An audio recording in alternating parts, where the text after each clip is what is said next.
नेपालमै masters, MPhil या PhD गर्दै हुनुहुन्छ?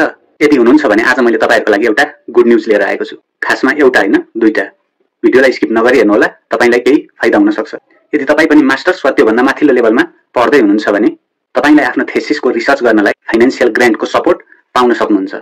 अब कसरी पाउन सकिन्छ त यो थेसिस ग्रान्ट भन्ने लागेको होला। पहिलो नम्बरमा छ टीयू को रिसर्च इन्डाउमेन्ट फन्ड।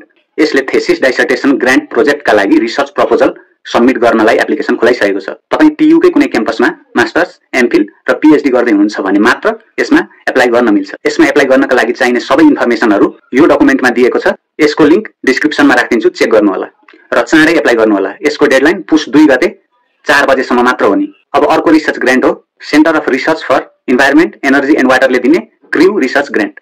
यसमा चाहिँ तपाईहरु मास्टर्स पढ्दै हुनुहुन्छ भने मात्र एप्लाई गर्न मिल्छ। म्याक्सिमम 50,000 सम्म दिने यस ग्रान्टमा फाइनान्शियल सपोर्ट मात्र नभएर रिसर्च गाइडेन्स पनि पाउनुहुनेछ। तर यसको लागि केही क्राइटेरियाहरु चाहिँ छ है, जस्तो कि मास्टर्सको कोर्स रिक्वायरमेन्ट्सहरु सकेको या थेसिस डेभलप गर्दै गरेको हुनुपर्छ र थेसिस पनि केही स्पेसिफिक एरियाजहरुमा गर्नुपर्ने हुन्छ, जस्तो कि ground water and surface water, river basin and ecosystems, integrated water and resources recovery, climate change and resilience, green energy र इन्भाइरोन्मेन्टल हेल्थ एन्ड वास। यदि तपाईहरुको थेसिस पनि यिनै एरियाजहरुमा पर्छ र यस ग्रान्टमा एप्लाई गर्नलाई इन्ट्रेस्टेड हुनुहुन्छ भने यसको लिंक पनि म डिस्क्रिप्सनमा राखिदिन्छु। सबै डिटेल्स चेक गर्नु होला र चाँडै एप्लाई गर्नु होला। यसको डेडलाइन चाहिँ डिसेम्बर 15 रहेको छ। अब भन्नुस् यो इन्फर्मेसन कस्तो लाग्यो? हेल्पफुल लाग्यो? हेल्पफुल लागेको भए भिडियोलाई शेयर गरिदिनु होला।